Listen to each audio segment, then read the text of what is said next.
is going to be cool. The topics and opinions expressed on the Dudes and Beer podcast are intended for an audience of 18 and up and are solely those of the host and guest.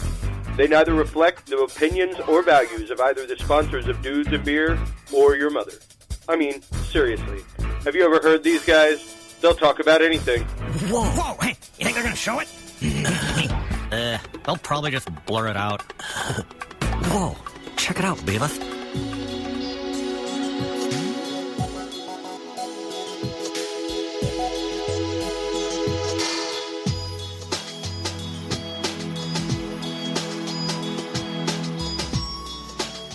Get ready to sit back, relax, and open your mind. Welcome to Thinking Deeply with Dudes and Beer.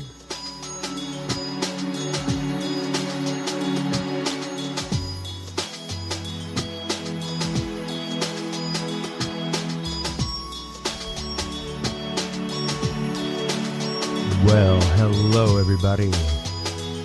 Welcome to Thinking Deeply with Dudes and Beer. I am Chris Jordan, your host for Dudes and Beer. I'd like to thank everybody who's been tuning in this year. It's been an amazing voyage. It's been amazing as we've found our voice, as we've started to find our stride, as we have begun to truly get to the point of making our place and really doing what it is that we do. And I think this segment has a lot to do with that, quite honestly. I really do. I love this segment. I love it whenever I get to take the time out with you guys and just really kind of break into something, really kind of, crack open an idea and a concept and see where we can go with it, see where it takes us and really grow as people from it. And in this, the first Thinking Deep, not the first episode of Dudes and Beer of the new year, but most definitely the first episode of Thinking Deeply with Dudes and Beer of the new year, I want to talk about success. I want everybody to go into this new year with a new understanding and a new concept and a new paradigm of what success is. I think in our society we have entirely too much, invested in other people's lives, which is kind of asinine and kind of stupid. We don't really tend to invest enough in ourselves. We're so invested in other people that we tend to stymie ourselves and tend to keep ourselves from being the absolute best that we can be. And as such, being the happiest person that we could possibly be, because it's really not incredibly hard. It's really not. It's a few baby steps to learn to walk. And then once you're walking, it's nothing to learn to stride. And hey, once you're striding, you eventually learn to strut. You just got to like strutting. So whenever we come back from this message from our sponsor, we will talk about the concept of success and how to learn to strut right after this.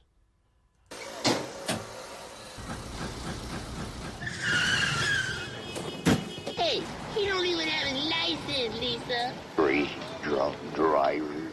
Hey everybody, Chris Jordan, host of the Dudes and Beer podcast here. Has this ever happened to you? Tired of looking in your rearview mirror after a couple of drinks with friends or worrying about no-refusal weekends and DUI stops? Are you planning a night on the town and want an easy, safe way to get around while still having fun? Well, Fare is the ride service for you. Simply download the easy-to-use and free Fare app from the Google Play Store or iTunes Marketplace and use promo code DUDES10 every time you ride with Fare to save 10% off your ride. Have a Fare driver you liked riding with? You can not only give them a review and tip, but you can add them to your preferred drivers list on your Fare app and request them every time you ride with Fare. You can schedule rides with Fare to pick you up immediately or as far as 30 minutes to 7 days in advance, eliminating the need for last-minute calls and allowing you to pre-schedule pickups in locations other than your home city. Perfect for those traveling for business or for fun. So don't forget to stop on by and download that free Fare app and use the coupon code DUDES10 every time you ride with Fare to get 10% off your ride. That's right, don't forget the coupon code is DUDES10. So be like dudes and beer, everybody. Party safe, use Fare, and drink responsibly. And I certainly hope that you guys take advantage of that. I hope that y'all take advantage. I mean, if not Fare, some rideshare program, especially at times like New Year's Eve, Christmas time, things like that, where it is no refusal. People's lives are ruined by it. And it's not that they're drunk. It's that they've had a couple beers and they're right on the line and the cop decides, hey, we'll give you a DUI and let you go on your way, but you got a DUI. We're not going to arrest you for the night. Merry Christmas. And it's horrifying. It's awful. It's a horrible system to be caught up in. I know entirely too many people that have gone out after work, had 3 beers at a happy hour, you know, about an hour and a half or so, and then was like, hey, I got to take off. And unfortunately, that does put you over the limit. Whether you're drunk or not is a different story, but it does technically put you over the limit. And yeah, it's horrible. So use Fare, use any of the ride services, but use Fare and use code DUDES10. Save 10% all day long, every day. So, getting into the topic for tonight.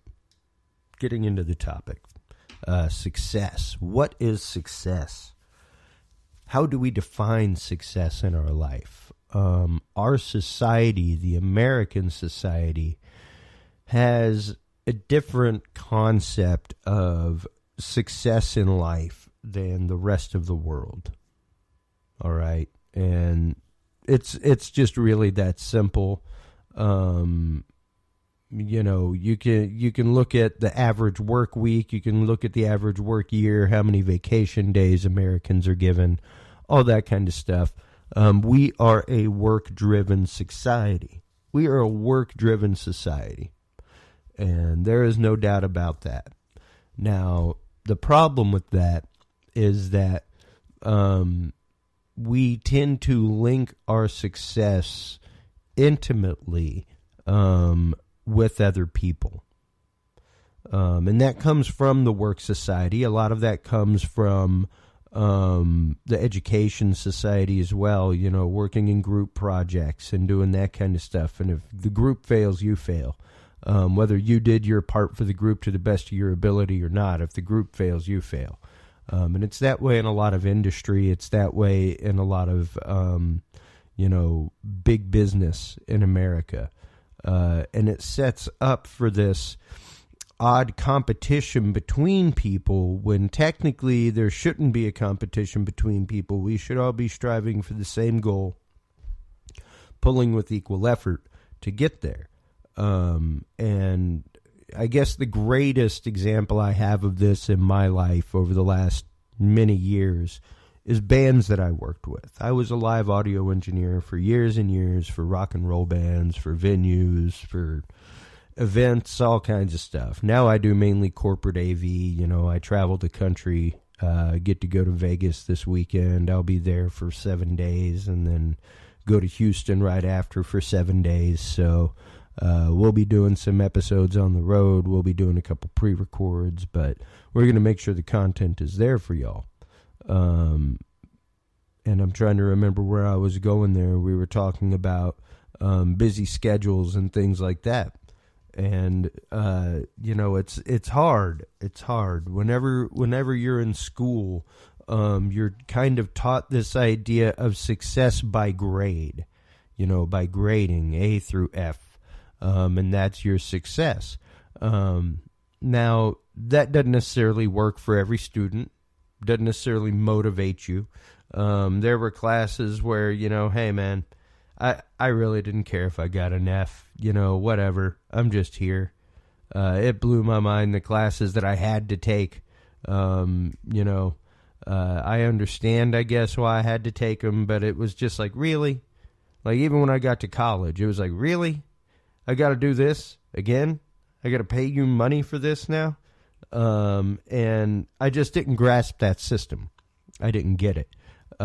So I was not a success in college as a student, But I was a success in college as growing as a human being and learning the social skills and the means by which to get by, plying my trade and talking with people and meeting people that were into what I was into, so to speak. So that's where I really started my career in AV, was then. I mean, I did technical theater in high school, stuff like that, but built sets and helped do lighting and all that. Ran sound a couple times at small things, but nothing major.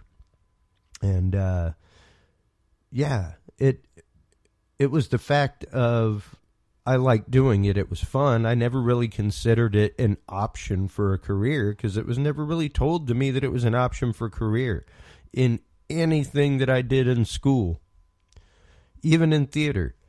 Was it given to me as an option for a career?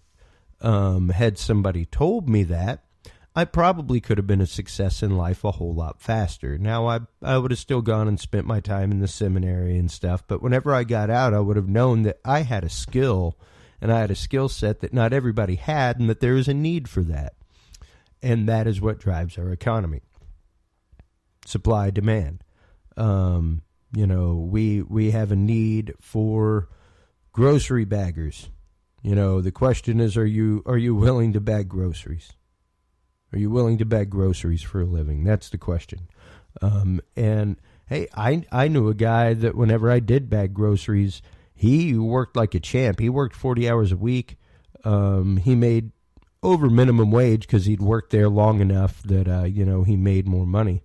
He'd gotten raises and raises, but he'd been there for like 10, 12 years. And literally, like, was such a good sacker, had like regular clients throughout the week that would come to buy their groceries for the week, and they knew Doug, and they wanted Doug. So Doug would go over and help him, and hey, man, Doug made bank. I don't care what the hell you people say. Doug worked 6 days a week and typically pulled in about $1.20 in tips a day. So as a dude that bags groceries, whenever you're pulling in $1.20 a day, that ain't bad scratch at the end of the month in the 90s, you know, for just a job sacking groceries and then doing whatever the heck you want to do the rest of the time. The question is, what's your idea of success? Doug was happy with that. Doug was more than happy with that. He got to do whatever he wanted in his spare time, and he took vacations and stuff like that, but he was a full-time sacker. And that's what he did. And his minimum wage paid his bills, and he had a hell of a lot of money on the side that he made in tips. You know, whenever you're clocking $2,400 a month in tips, that's nothing to shake a stick at. You know, I mean, dang, do the quick math, and you're looking at a pretty good chunk of change every year as a salary to begin with. And that wasn't even what he was getting paid. That was just his tips. So Doug considered himself a success, and he was one of the first people that I remember seeing in my life and being like, wow, you know, look at that guy.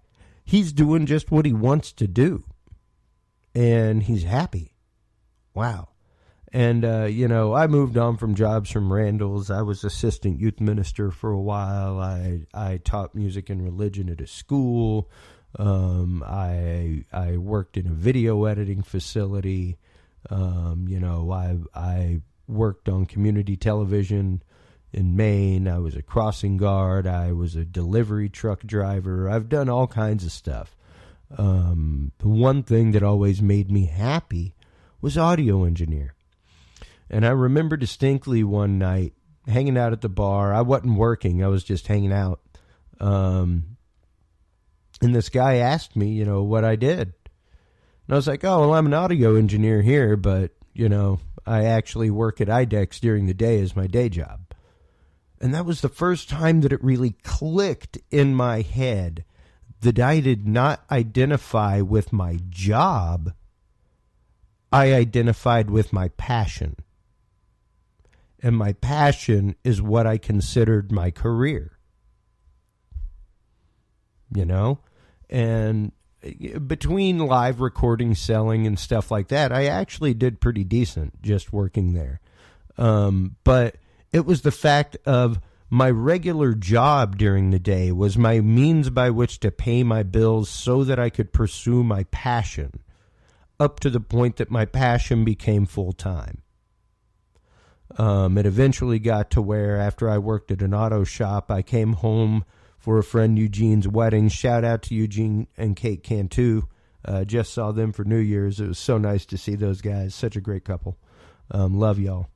It was right after their wedding. I had taken a job at this auto shop, just as a shop monkey and pump monkey and shop hand. You know, all I did was pump gas for the executive clients, and then, you know, sweep up the shop, take care of the shop, change oil, and bust tires. And hey, it's a job, whatever. It paid my bills. That's what you're supposed to have. That's what you're supposed to do. So I did that. I had that.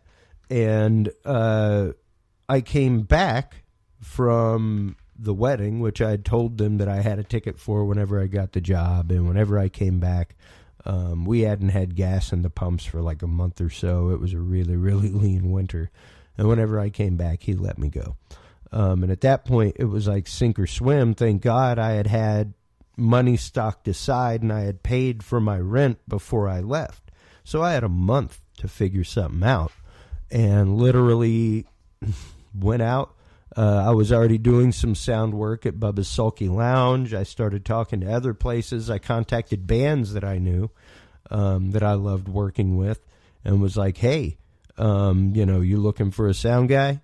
And before I knew it, I had Damaged Goods, which was an 80s band that I worked with. They did all these 80s, 90s hair metal songs and stuff. They were super fantastic, amazingly talented guys. If you're ever in Maine, look for the band Damaged Goods. I guarantee you they're still around in some way, shape, or fashion. And yeah, you know, I basically became a full-time sound guy for them. They played a couple times a week typically. And Stream Reggae, of course. Shout out to Naya, all you guys. They were regular work as well. And between everything, I cobbled enough together between the club shows and selling live recordings at club shows, doing some private live recordings for people like my buddy Tom Metz. What's up, buddy? Go check out his work, tommetsmusic.com. Amazing stuff. And, you know, it took a while to cobble things together. And believe me, I lived on food stamps. Like, I barely made it. But my point of pride was that for 2 winters, I know successful mainstream businesses that did not make it through a Maine winter because they couldn't afford to keep their lights on and pay their rent. I paid my rent and bills through 2 Maine winters. I may have been on food assistance, but gosh darn it, that's what I pay taxes for. So I availed myself of the opportunity, and yeah, that was the beginning of my business. That's how my business started, was out of utter desperation. I had no choice. It was either do that or go out and find another job in like 2 weeks.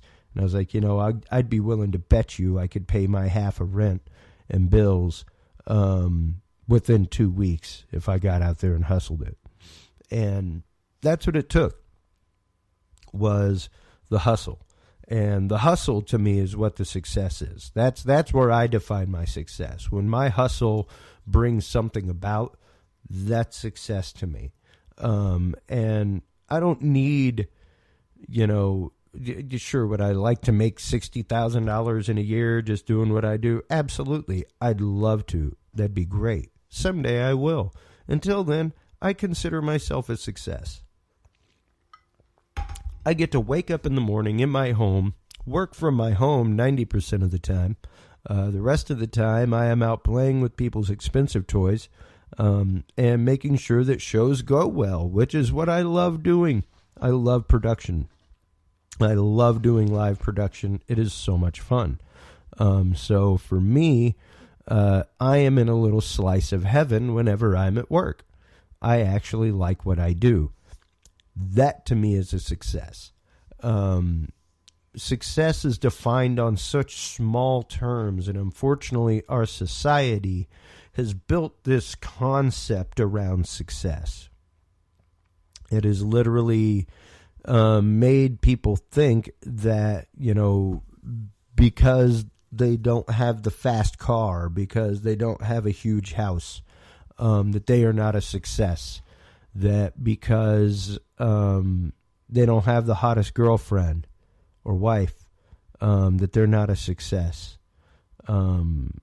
It's such a deep concept, and people just really don't grasp it. For a long time in life, and it was because of grade structures, things like that. I'm sorry, I was just the kind of student that if I wasn't interested in what you were teaching, I just didn't listen. I'm sorry. Find a way to educate me. Find a way to make what you're saying interesting. Find a way to actually engage a student instead of just giving me a piece of paper and say, do the work. That's what I actually thought at the time. And not that I was lazy. Whenever I found a topic I was into, I applied myself wholeheartedly. I applied myself incredibly once I found something I was into. But it was finding that something I was into. Like science, didn't even have to study. 90% of the time I made A's. Pretty much consistent A's in science throughout high school and college. Because I loved science. I learned about science on my own outside of school, So for me, the feeling of failure came when I was told I was a failure because I didn't pay attention to something that I didn't like.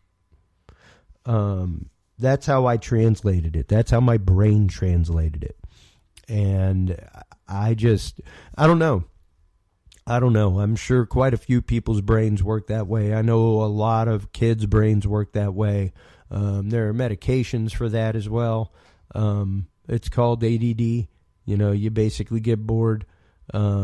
Somebody's just not engaging your brain. It's just not happening on the right level, and you go off into your own world doing your own thing. And yeah, it's crazy. It's crazy. But that can be stopped as well. That can be honed. The amazing thing about the ADD brain is that it also has the ability to hyper-focus. So if you do find that one thing that you're really good at, mine being electronics and things like that, and you nurture that, that person can be an incredible success in that field. They can do amazing things, incredible things, because they are into it, and they're going to do it passionately, and they're going to do it all the time. So for me, my depression early in life came from the fact that I was not defined as a success in school. I guess it was my own fault. I didn't do work. I didn't do the stuff, but I wasn't interested in the stuff, so I wasn't going to do it. And yeah, that made me feel like a failure. And it's so easy to be the failure. It's so entirely easy to be the victim as well. And that's what you have to be careful for, because you can't, so many times we say that we can't be a success because so-and-so did this. We can't be a success because we don't have time in our private life to do these things that, blaming other people for our failures, blaming other people for what we should be taking account for. And I was just partially doing it right there, talking about how teachers didn't engage me, so I didn't pay attention in class. The fact is, I should have been paying attention in class, concern it. That's my job. I'm the student. I'm supposed to be listening. Yeah, the measure of success comes from a personal level. It comes from your own level of satisfaction. It comes from your own level of completion. And we talked a few episodes ago about love and how it's dangerous to say that somebody completes you, because you should technically be a whole and complete person so you can be there to support that person and everything that they need. Because without them, if you're not whole and complete, what's going to happen? Like, life will eventually take place. You know, everybody goes the way of the dodo. You know what I mean? And, you know, what are you going to do then? Are you not going to be a complete person? That does a disservice to the memory of the person who loved you. You know? And that's a lot to put on somebody. So it's your job to complete yourself. It's your job to find your happiness, find your level of success, and define it. I am so entirely fortunate to be married to my wife, Amy, who, you know, this was just part of the interview process, folks. Really, you can make it part of the interview process while you're dating. It can be casual conversation to talk about what somebody believes a level of success is. You know, and you can open that conversation in many rights, from school to work to, you know, money, finances, what have you. And there are a lot of people who, because they came from meager backgrounds, don't want meager backgrounds. You know, so they define success as something big, huge, large, and you know, very money-centered. There are some people who come from money-centered backgrounds that define their level of success much more on an emotional level and a level of completion, because, you know, I came from money, man. That didn't make me happy. So it runs the gamut, and it's a very personal concept, success. So you really do have to set your boundaries. You really do have to find your own way to that. Like I've said before, all I can do is tell you what's worked for me in life.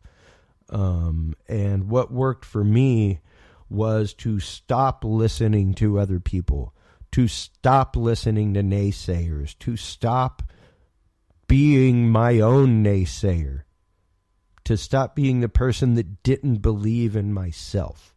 Literally. It was like, you can't do that. You can't. For years, I said that I would not be able to design electric circuits and build electronics because I didn't understand the math. I didn't know the math. And really, when it came down to it, like, sure, if I'm trying to do, like, you know, different calculations on microprocessors and things, you got to know a different level of math, folks. But whenever you're building a simple optical theremin, there's not a whole lot of math involved, and the math involved is really friggin' simple. It's basically addition and subtraction, maybe some multiplication. That's it. And it was like, once I found that out, once I did the research and found it out and wanted to get into it, I was like, I want to know this. I want to know how to repair my stuff. I want to know how to build stuff from the ground up. And I have numerous handmade devices in my studio now, from faders to all kinds of stuff that I build. They're mine. I didn't go to a store and buy them. I ordered parts, and I designed it, and I built it. And I love it. It's one of my passions. It became Austin Hot Mods, which is one of my side businesses, one of my many things that, you know, I do simply because it makes me happy. It makes me a little bit of money, not a whole lot. It doesn't make me crazy rich. You know, I'm not Robert Keeley. I'm not like selling 180 pedals a month, stuff like that. But I'm happy with what I'm doing, and my measure of success in what I've done and where I've come to, and my notoriety around town and people that know me. I like it. It's good stuff. And it's one of those things that whenever I started that, I had a 50-hour-a-week broadcast job, and I was bored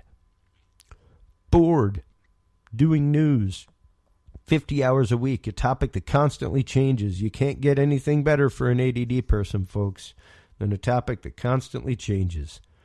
But I was bored. And then whenever I came home, my wife and I were like passing ships in the night. I would come home at about 3 o'clock in the afternoon, get to be with her until about 5, and then she would leave for her theater till about 7. And then I'd have to be at the station again at about 6 in the morning. So by the time she'd get home, I'd be asleep. And it was like, you know, in those few hours that I'm awake, I'd really like to do something other than just sit there and, you know, play a video game or watch a movie. I'd like to do something constructive. And I got into modifying guitar pedals, and I had friends that liked my mods and people that liked my mods and were ordering them and bringing me their pedals and asking me to mod them and like, oh, what will you charge me to do it? And I asked my wife if I could spend a few $100 on a whole bunch of spare parts and a couple parts bins, and a website name. And I was like, I would like to do this. And she was like, I think you're a crazy person because you've already got a full-time job. But if that makes you happy, go for it. Do it. Let's see what happens. That could be kind of cool. And now I build for another company here in town and stuff like that. Like it's blossomed into this whole little side project that brings incremental income into my home. And it's great because it's one more thing that I get to do that I love. And it helps sponsor this podcast, for crying out loud. Like the money from that goes into this. So at one point, Austin Hot Mods was self-feeding. Every pedal mod bought 2 more used pedals to be able to make a mod. And now that I've got like 60-something mods, I'm doing all right. It finances other things and keeps other things going. So Austin Hot Mods is a sponsor of this show. You may have heard the commercial numerous times, but I do it because I'm proud of it. I'm happy with it. I like my stuff. I like the things that I've built. These are things that I built. I made them. So my level of success for them is what I put into it. And once you realize that, it's like you really, really want to work on that. If it's something that you want, the only way you'll succeed is to put the energy into it. The only way that you're going to succeed, even to your own standard, is to put some push in. And you really need to consider that. You really need to learn to, all of us, even myself, even though I've done the things I've done, I need to learn as well that it's not as easy as just putting an idea out there. You have to push behind it. You have to push behind it. You have to keep going with it. You've got to keep momentum going. You've got to keep your spirits up because things will happen. You will get dashed. There will be bad moments. But that doesn't mean that there aren't bumps on the road to success. You know, even alcoholics fall off the wagon. That doesn't necessarily mean that their choice is not a success. That doesn't necessarily mean that they will not ultimately be a success. That discounts things. That gives failure more power than it has. Really, the only power that we should give failure is the power of change. That's the trick to failure with success, and the ratio is when you do fail, you have to understand that you're failing in that is actually an okay thing, that it's all right, because now you know one thing not to do. You know one thing to keep away from. You know one thing not to do that will keep you away from that success. And sometimes the only way to figure that out is trial and error. You know, the only way to figure out how not to be in business with a family member is to one day get in business with a family member and then things go awry. And then you learn, oh yeah, that's why you don't do business with a family. That's why you don't do business with family. And the only way you learn that is through hard knocks, you know. And there will be hard knocks. You can't give up. You've got to keep going. You've got to keep your perseverance up. And that to me is probably one of the hardest things. It's one of the craziest things. And we'll get into that. We'll get into perseverance in the next episode of Thinking Deeply, guys. We will make sure to give you those nuggets of information, how to make sure to keep your spirits up, things that you can do, regular exercises, stuff like that. Thanks so much for tuning in, not just to Dudes and Beer, but to Thinking Deeply with Dudes and Beer. This is episode 6, and we're absolutely loving it, guys. Take care. Be good. Can't be good, be good at it. Bye-bye. Thanks for listening to this installment of Thinking Deeply with Dudes and Beer. Tune in next time for more deep introspection, contemplative thought, and general musings on humanity and life. Right here on Thinking Deeply with Dudes and Beer. Like what you heard? Feel free to tune into the other content by Dudes and Beer on dudesandbeer.com. Our content is also available on the Spreaker market, as well as SoundCloud, iTunes, YouTube, Stitcher, and your favorite podcast app. Dudes and Beer is a proud member of the Revolution Digital Group family of podcasts. Thanks so much for tuning in, everybody. And until next time, drink responsibly.